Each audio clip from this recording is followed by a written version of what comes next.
Welcome back to the All Hazards Prepper Show. This is your host, Blake, with your situational update for the week. As always, situational updates are shot live from the truck. I am driving home on this Wednesday evening. It is hot outside, my people. It is hot. I don't know where you're listening to the podcast. I'm in the Carolinas. We're talking about, heat advisories possibly this weekend. It's hot, all the way up and down from Maine to Florida. I mean, Florida's always hot this time of year. I couldn't stand to live there. But definitely it is hot, and that is one of my situational updates for this week, is staying prepared for the heat. Making sure that you're monitoring yourself, monitoring your loved ones, your friends, your family, your neighbors, the random dude that's always on the street, making sure that you, are looking for those signs and symptoms of heat exhaustion or heat stroke possibly. Making sure that you're drinking lots of water, staying cool. If you're an outdoor, worker or someone that's outside a lot, making sure that you're taking breaks often and drinking plenty of water and staying cool, and cooling towels or something. Go sit in the truck and turn the AC on for a little while and take some extra breaks. So definitely it's gonna be a hot summer. Usually we don't see this until maybe late July, late August even. So it's definitely a little bit sooner this year. And when it's hot, we begin to have drought conditions, especially if we don't have those, what I would call a summer storm, come up. And this heat is here in the Carolinas. It's pretty hot, so it's going to dry out everything. And we've got to watch along with that, increased drought conditions.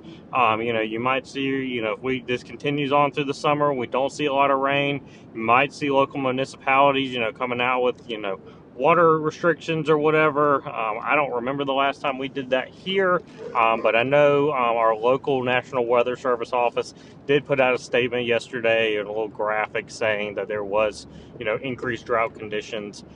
So making sure you stay prepared in that way, and making sure that you got plenty of water, on hand. Not that they're going to restrict you drinking the water, but may restrict, other ways. So making sure that you, stay prepared that way as well. And with the drought comes increased wildfires. It's just a cascading event. Heat turns into drought, turns into wildfires, turns into an absolute mess. And wildfires are something I've actually had some. You might think, oh, he's from the Carolinas, he hadn't dealt with the wildfires. Well, I was out in Wyoming for a little while and dealt with them out there. And I will do an episode at some point on that. Maybe get some of my old friends back on, and from Wyoming, we can talk about some of the wildfire stuff. But it is, it's definitely a natural disaster that can wreak havoc on a community. So making sure, if you live in a wildfire prone area, even if you don't, you can go outside, set a fire, don't burn your hopefully not your trash, but I know a lot of people do, but your yard trimmings or whatever, logs, and next thing you know, your yard's on fire, and that's not a good thing. I've seen that happen so many times as a firefighter. It's like, oh, I was just lighting a little fire, and next thing I know, it's out of control. And they're in these drought conditions, that can happen. So making sure that you stay prepared in that way. If you live in a community that is prone to wildfires, if you've had to evacuate before due to a wildfire, making sure that you have some preps for that. We'll go into detail at some point on that. Maybe I'll do an episode in a couple weeks on the wildfire preparedness. Definitely something I would take interest in. But definitely making sure that you have your house ready fire-wise. If you don't know what the FireWise program is through the Forest Service, go look it up, go Google it. Great tips and tricks on, making your house a little bit better, wildfire, not proof, of course, but making it where it won't damage your house maybe as much, and mitigating some of those concerns that could cause issues around your house. So that's kind of the big thing with the weather, with that type of weather. And then we got the tropics. They are starting to fire up. It is warm out there in the tropics, out in the ocean. I was just looking at ocean temperatures just the other day, and temperatures are quite higher than normal. And it's going to get worse as it heats up here. So we have to continue to stay vigilant, stay prepared, stay aware when tropical season here or hurricane season. Making sure that you're following trusted news sources. There's a lot of people out there that like to become a meteorologist this time of year, and I will go ahead and say I'm not a meteorologist. I did take a weather class. I do have some weather experience. I'm more of a weather geek, weather nerd, whatever you want to call it. But I'm not a meteorologist. I go and trust. I have trusted news sources that I share.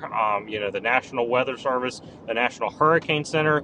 There's a few meteorologists locally or within our region that are more weather geeks, but I do share them because they tend to post good things, and we'll also say we can talk a little bit more about long range stuff than the weather service or your local news station could talk about. So making sure that you continue to stay prepared for hurricane season. If you have not started preparing for hurricane season, if that's getting some water, getting some food, flashlights, batteries, getting the kit together, make sure that you do that this weekend at least. I mean, I preach it every time we do one of these, but you got to get prepared, people.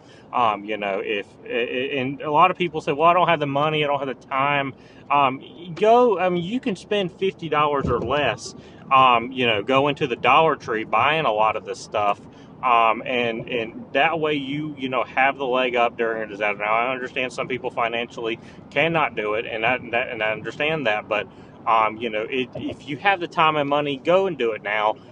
Go if you think, oh, I want to do it before that when the hurricanes forecasted a couple of days out. Well, that's when the stores are going to be packed, and that's when people are going to overrun the stores. And next thing you know, milk, bread, rice, beans, water bottles, whatever else the hurricane snacks people eat, whatever they call them, they're out. And next thing you know, you're just kind of, well, excuse my French, but shit out of luck. And you need to prepare now for these things. So highly recommend you go and prepare now for hurricane season, making sure that you stay weather aware as we are entering hurricane season. Making sure that your family and your friends are prepared as well. If you've done your preps, make sure that your family's prepared too. Have a plan, making sure everything's together. So things that we all preach here on the All Hazards Prepper. Other things, that's kind of it for the weather. Not a whole lot of going on in current events. I mean, there's a lot going on in current events, but nothing that I've seen that you should probably worry about as a prepper. I mean, other than things we've already talked about. Increase. We're in election season. We're going to see increases in protests. Hopefully, they're civil. We are experiencing a border crisis. We are seeing increase of immigrants coming over, and possibly we've seen some stories, some rumors, especially that some of these people coming over are affiliated with terrorist groups, and that there was one finding up in New York, I think, last week or the week before that, that it was legit, that these people had came over, they had ISIS ties and all that. So if you didn't follow that, go check that out on your local news or your national news station or international news station. But other than that, continue to stay vigilant, continue to stay aware of what's going on around you, especially if you're out in a large area, municipality, at an event. I know a lot of people are going out this time of year to festivals and music festivals, and all that, and just staying aware when you're out there. So that's kind of my situational update for the week. What's going on in the All Hazards Prepper world? Update there. I hope you're enjoying the episode, the show that came out on Monday on vehicle preparedness. It is something that I really love to preach about. I feel like that's what I've become as a preacher of prepping, which is okay. Okay, this truck over here needs to move over. Again, we're live from the truck. Definitely go check out that episode. I think you will enjoy it and get something out of it.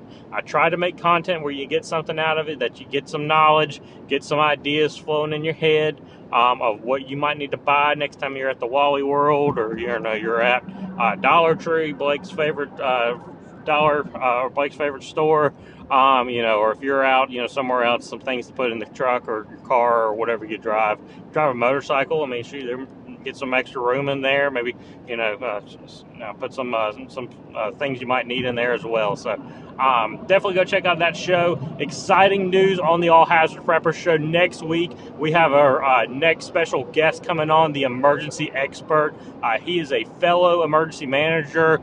He was a Marine sniper. Posts great content. I shared his story last night on the Minuteman, which was pretty cool. Go check that out. So super excited to have him on. We're doing that interview tomorrow night, Thursday night, so super excited to have him on. Going to dive into some prepping stuff, dive into, as emergency managers, what we're seeing in the world, what we feel like you should prepare for, and some other tips and tricks there. So super excited about that. Got some other great guests lined up for the next coming week, so super excited that we are fully getting booked up here through at least mid-July, it appears, so which is good. Good problem to have is to have a lot of guests lined up on the show. So if you are interested in being on the show, if you are even a new prepper, you have never done prepping before, and you started listening to my show, or you started listening to my content and seeing it, and you were revived by it, and now you have become a prepper, hit me up. I want to have you on the show. I want to talk about what led you to prepping and what led you to start doing what I preach. So, and it definitely, if you've been a prepper for years, if you're in public safety, a former or current military, if you're a meteorologist or anything like that, definitely shoot me a DM. I'm very responsive. I try to get back to people within a few hours. I work a full-time job as well, but I try to get back with people. So I'm super excited what's going on the All Hazards Prepper. Working on some other things behind the scenes. Hopefully within the next month or two I can get those out. We're in summertime now, so I'm trying to manage work and vacations and travel and all that. So, but super excited what's going on the All Hazards Prepper. So make sure that you subscribe to this podcast, liking the content, sharing the content. Share it with everyone you know. Share it with people that you don't like, which you might like. Share it with people, anyone and everybody. So I appreciate it. So that is it for today. The All Hazard Prepper out. Stay safe out there and stay cool.